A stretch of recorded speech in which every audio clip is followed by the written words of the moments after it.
Hello, this video is to demonstrate how we could create geometry like this one via the Loft command in 3ds Max. So let's just hide this one, hide selection, and then we have, as you can see, we have two curves and three other curves that we can use, that we're going to use as section to loft along this curve.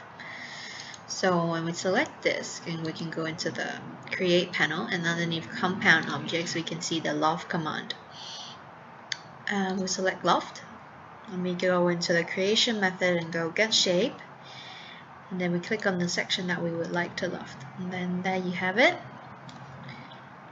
Underneath the modifier panel we can go into deformation, and there's actually a lot of different deformation commands that you can pick. So we'll just go into the scale, and then you will have this chart, which is basically describing the scale of sections lofted along the whole curve. So we can just play around with this curve. As you can see, it's changing its size, the shape, it's like that. So alrighty, so we have this shape.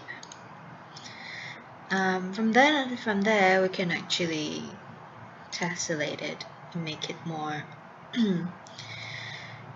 complicated looking and then change the tension into something smaller, so possibly into like a 2 or 5.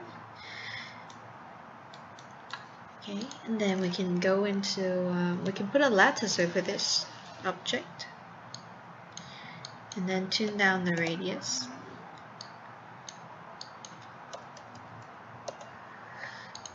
Alrighty, and then there we go. There we have this geometry. We can go on and try another geometry with this curve. So the same process goes with this one. Just go loft, and then we could go get shape, and then we have an eclipse. So this eclipse is lofted along this curve. So we're going to do just something different this time. We can go into the path parameters. So number 0. So we can see the number is at 0 right now. This is describing this point.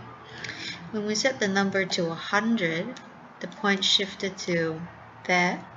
So point 100. So basically what it does is it divides this curve into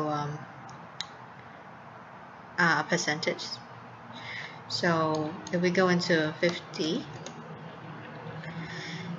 it would be somewhere in the middle. When we press F3, we could sort of see the cross, the indicator here. So it's like the halfway point of the curve. So we could actually change the loft section by pressing another get shape at 50. And we're gonna use this section right there. Alrighty, so as you can see,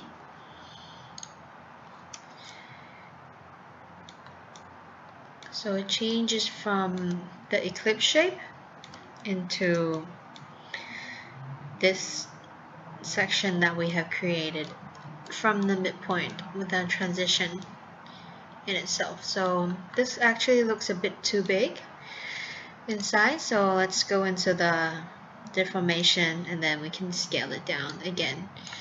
So we want it smaller. Probably want that to be a bit smaller as well.